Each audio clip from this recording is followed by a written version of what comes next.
இன்னைக்கு நான் ஒரு அழகான ஒரு துஆ, அது துஆவாகவும் இருக்கிறது, திருக்குர்ஆனுடைய அழகான ஒரு வசனமாகவும் இருக்கிறது.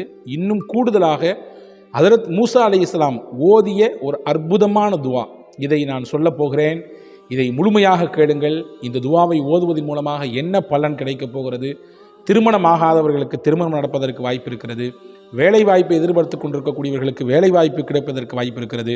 அதே போன்று இன்னும் பல ரகசியமான நன்மைகளை அல்லாஹ் இதன் மூலமாக தர இருக்கிறான். முழுமையாக காணொளியை பாருங்கள்.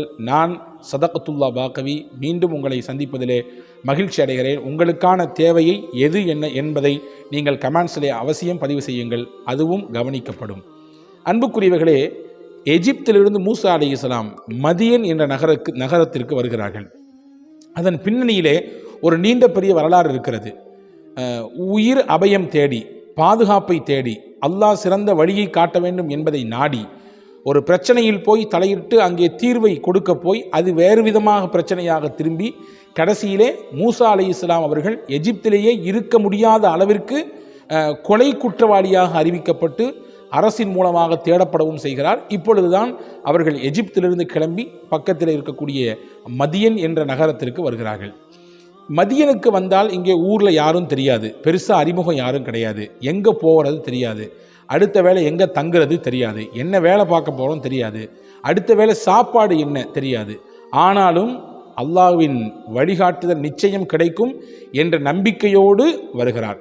ஏன்னா அவர் எந்த தப்பும் பண்ணலை, தேவையில்லாத எந்த ஒரு கொலை குற்றத்திற்கும் அவர் ஆளாகவில்லை. யதார்த்தமாக ஒருத்தரை தட்டின உடனே அவர் இறந்து போயிட்டார். இதை காரணமாக வைத்து வேறு விதமாக மூசா அலைஹிஸ்ஸலாமின் மீது குற்றம் சுமத்தப்பட்டு அங்கே இருந்து வெளியாவதற்கு அது காரணமாக போச்சு வச்சுங்களேன். இப்போ மதீனாவுக்கு வந்தாச்சு. வந்த பின்னாடி இங்கே நிற்கிறார்கள். அப்போ ஒரு வனாந்திரம், அது ஒரு மக்கள் எல்லாம் அதிகமாக வராத ஒரு பகுதி. ஆனால் குறிப்பிட்ட சில நேரங்களிலே மக்கள் இங்கே வருகிறாங்க, தண்ணி பிடிக்கிறாங்க, தண்ணியை பிடிச்சிட்டு இணைச்சிட்டு போகிறாங்க. எல்லாரும் ஒரு கிணத்துல போய் நின்று தண்ணி பிடிச்சிட்டு இருக்கிறாங்க. ஆனால் பெண்கள், குறிப்பாக 2 பெண்கள் மட்டும் ஒரு ஓரமாக நிற்கிறாங்க. அவங்க அந்த கூட்டத்தில் சேரலை. இந்த மூசா நபி அப்பொழுது நபி அல்ல, அவர்கள் வெறும் மூசா இப்னு இம்ரான். போய் அந்த பெண்கள்கிட்ட கேட்குறாங்க, எல்லாரும் தண்ணி பிடிக்கிறாங்களே, நீங்கள் பிடிக்கலையம்மா அப்படின்னு கேட்குறாங்க. ஆண்கள்லாம் நிற்கிறாங்க. அவங்கெல்லாம் போன பின்னாடி தான் நாங்கள் எங்களுடைய கால்நடைகளுக்கு தண்ணியை குடிச்சிட்டு நாங்கள் எங்களுக்கு தேவையான நீரையும் பிடிச்சிட்டு போவோம். இப்போ கேட்டாங்க, இங்கே இந்த கிணவை தவிர்த்து வேறு நீர் ஆதாரமே வேறு எதுவுமே இல்லையா? இருக்குது, ஆனால் அது தூர்ந்து போய் கிடக்குது, அது யார் தூக்குறா? அந்த மூடியை திறக்கிறதுக்கே ரொம்ப சிரமம், ரொம்ப கஷ்டம் அப்படின்னு சொன்ன உடனே மூசா அலைஹிஸ்ஸலாம் நேராக போய் அந்த தூர்ந்து கிடந்த அந்த கிணறு, அது அதாவது பயன்பாட்டிலே இல்லாமல் இருந்த அந்த கிணறுடைய மூடியை ஒரே தூக்கி அங்கிருந்த தண்ணியை எடுத்து இறச்சி அவங்களுக்கு கொடுத்து நீங்கள் போயிட்டு வாங்கன்னு சொல்லி அனுப்புகிறாங்க. இந்த வேலையை எந்த எதிர்பார்ப்புமே இல்லாமல் செஞ்சாங்க. இந்த காணொலியை சொல்கிறதுக்கு முன்னாடி ஒரு செய்தியை சொல்லிக்கிறேன். சில விஷயங்களை நாம் எந்த எதிர்பார்ப்பும் இல்லாமல் அல்லாஹ்விற்காக வேண்டி செய்ய வேண்டும்.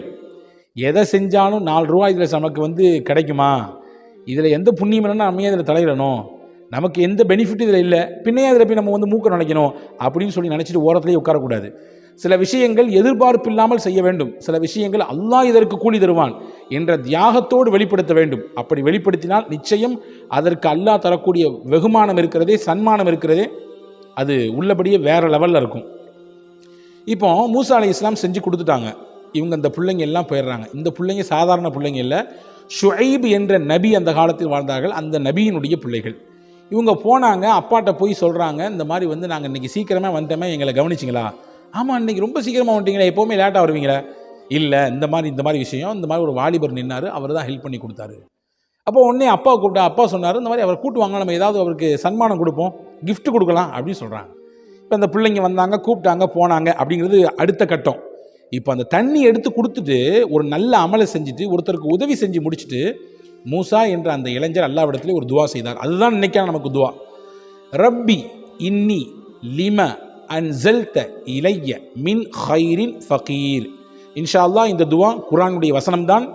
சூரா கசஸ் என்கின்ற ஒரு அத்தியாயம் இருக்கிறது திருக்குர்ஆனிலே, 28வது அத்தியாயம். அந்த 28வது அத்தியாயத்தினுடைய 24வது வசனம் இது. அந்த வசனத்தினுடைய ஒரு பகுதி இந்த துவா ஓதுறாங்க. இன்ஷா அல்லாஹ் டிஸ்கிரிப்ஷனிலே இந்த துவாவை பதிவு செய்கிறேன், ஸ்க்ரீன்லேயும் இன்ஷா அல்லாஹ் இந்த துவா வரும். இன்ஷா அல்லாஹ் அதையும் பாருங்கள். இந்த துவா ஓதுறாங்க, ரப்பி இன்னி லிமா அன்ஸல்த இலைய மின் ஹைரின் ஃபகீர். யா அல்லாஹ், நீ எந்த நலவை எனக்கு இப்பொழுது கொடுத்தாலும் எனக்கு அது தேவையாக இருக்கிறது. ஏன்னா எனக்கு தங்க இடம் இல்லை, சாப்பிட்றதுக்கு சாப்பாடு இல்லை, அறிமுகம் இல்லை, வேலை பார்க்குறதுக்கு வேலை இல்லை, எதுவுமே இல்லை. நான் இப்போ ஒரு தனியாலாம் நிற்கிறேன். என்ன நீ கொடுத்தாலும் ஏற்றுக்கிற நிலைமையில தான் நான் இப்போ இருக்கிறேன், எதனாலும் கொடு அப்படின்னு சொல்லி கேட்டாங்க. ஒரு நல்லமலை செய்துவிட்டு அல்லாஹ்விடத்தில் துவா செய்தால் அந்த துவா கபூல் ஆகும். எந்த ஒரு விஷயத்தை செய்கிறதுக்கு முன்னாடியும் ஏதாவது ஒரு நல்லமல் செஞ்சுக்குங்க, செஞ்சு முடிச்சுட்டு அல்லாஹ்வோட துவா செய்யுங்க. அந்த துவா அல்லாஹ் தஆலாவிடத்திலே மிகுந்த அங்கீகாரத்தை பெறும். இந்த துவாவை செய்ததற்கு பிறகு அல்லாஹ் மூசா நபிக்கு என்னவெல்லாம் கொடுத்தான், அதுதான் அங்கே நமக்கான டாபிக். இந்த துவாவை செஞ்சாங்கல்ல, இதுக்கு பின்னாடி என்னெல்லாம் கொடுத்தான்? 6 விதமான முக்கிய விஷயங்களை அல்லாஹ் கொடுத்தான். முதலில் அவர் செய்த வேலைக்கு கூலி கொடுத்தான் அல்லாஹ். என்ன கொடுத்தான்? அவங்க பிள்ளைகள்கிட்ட சொன்னாங்க, ஷுஐப் நபி போய் அவரை கூட்டுவாங்க. எஜிசியக்க அஜிரம சகைத்தலனா, அந்த பிள்ளைங்கள ஒருத்தவங்க வந்து கூப்பிட்டாங்க, எங்கள் அத்தா அவங்கள கூப்பிட்றாங்க. எதுக்குமான்னு கேட்டாங்க. இல்லை நீங்கள் எங்களுக்கு ஒரு ஹெல்ப் பண்ணீங்களா, அதுக்கு ஏதாவது கைமாறு செய்யணும், ஏதாவது உங்களுக்கு பிரதி உபகாரம் செய்யணும்னு நினச்சி கூப்பிட்றாங்க. அப்போ கூலி, செஞ்ச வேலைக்கு கூலி. ரெண்டாவது, அவங்க ஒரு பயத்தோடு அச்சத்தோடு தங்களுடைய ஊர்லேருந்து வந்திருக்காங்க. கதையை ஃபுல்லாக போய் ஷுஐப் நபிகிட்ட சொல்கிறாங்க.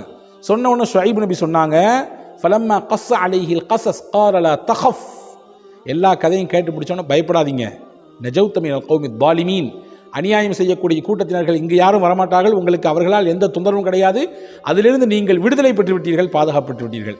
அப்போ பயத்திலிருந்து விடுதலையை அல்லாஹ் இந்த துவாவின் மூலமாக கொடுத்தான். மூணாவதாக வேலை வாய்ப்பை தந்தான். வேலை வாய்ப்பை வேண்டி நிற்கக்கூடிய அனைத்து அன்பர்களும் இந்த துவாவை ஓத வேண்டும். வேலை வாய்ப்பு யார்கிட்ட வேலை பார்க்கறது? ஷுஐப் நபிகிட்டே வேலை பார்க்கறதுக்கு அல்லாஹ் வேலையும் கொடுத்தான். நாலாவதாக ஷுஐப் நபியுடைய பிள்ளையவே அல்லாஹ் அவங்களுக்கு மனைவியாக மாற்றினான். பார்த்தீங்களா? ஷுஐப் நபியுடைய மகளை தாம் பிள்ளைய மூசா என்கின்ற அந்த வாலிபருக்கு ஷுஐப் நபி கட்டி கொடுத்தாங்க. ஏன்னா அந்த புள்ள சொல்லுச்சு, இன்னஹு கவியுன் அமீன், இவரை நீங்கள் வேலைக்கு அமர்த்துங்க, ஏன்னா இவர் நல்ல பலசாலியாகவும் இருக்கிறாரு, அதே நேரத்தில் நம்பிக்கையாளராகவும் இருக்கிறார். ஒரு பெண் ஒரு ஆணிடத்திலிருந்து 2 விஷயத்தை எதிர்பார்க்கும். ஒன்று, அவர் பலமாக இருக்கணும், 2 நம்பிக்கையான ஆளாக இருக்கணும். எந்த காலகட்டத்திலையும் தனக்கு, தன்னுடைய குடும்பத்துக்கு, தன்னுடைய விஷயத்திலே எந்த ஒரு மோசடியையும் ஒரு ஆண்மகன் செய்துவிடக்கூடாது என்பதுதான் எல்லா பெண்ணுடைய விருப்பமாகவும் இருக்கும். இந்த 2 இந்த மனுஷர்கிட்ட நிறைவாக இருக்குது அப்படின்னு சொன்னாங்க. அப்போ திருமணமாகக்கூடிய வாய்ப்பையும் அல்லாஹ் கொடுத்தான். திருமணத்திற்காகவே ஏங்கிக் கொண்டிருக்கக்கூடியவர்கள், தங்கள் பிள்ளைகளை கரை சேர்க்க வேண்டும் என்று நினைத்து கொண்டிருக்கக்கூடியவர்கள் மூசா நபி ஓதி இந்த துவாவை ஓத வேண்டும். 4வதாக அல்லாஹ் கொடுத்த பலன். 5வதாக அல்லாஹ்விடத்தில் பேசுகிற வாய்ப்பை அல்லாஹ் இந்த துவாவை ஓதியதற்கு பிறகு கிடைத்தது. அல்லாஹ்வோடு பேசினாங்க. ஐயா மூசா, மூசாவே, இன்னி அனல்லாஹு ரப்புல் ஆலமீன், நான் தான் ரப்புல் ஆலமீன், அகிலத்தாரின் ரப்பு நான் தான், வாருங்கள் என்று தூர் சீனா மலைக்கு பக்கத்திலே போய் அல்லாஹ்விடம் பேசுவதற்குரிய வாய்ப்பை அல்லாஹ் கொடுத்தான். 6வதாக முக்கியமான விஷயம், மூஸா பின் இம்ரானாக மதியனுக்கு வந்தவர்கள் மறுபடியும் எகிப்துக்கு போனாங்க, தங்களுடைய சொந்த ஊருக்கு போனாங்க.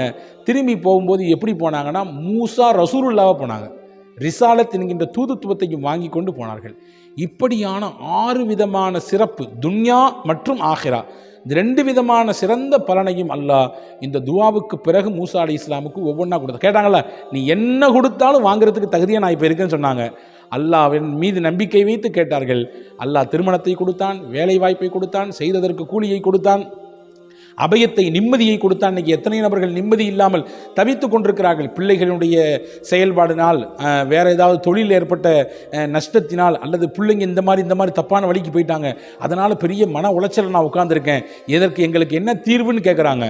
இந்த மாதிரியாக மன உளைச்சல், பயத்தில் ஒரு விதமான தவிப்பு நிலையில் இருக்கக்கூடியவர்கள் எல்லாம் இந்த துவாவை ஓதினால் நிச்சயமாக அவர்களுடைய தவிப்பு நிலையை அல்லாஹ் போக்குவான். அதே போன்று அல்லாஹ்விடத்திலே நெருங்குவதற்குரிய வாய்ப்பை இந்த துவா பெற்றுத் தருகிறது.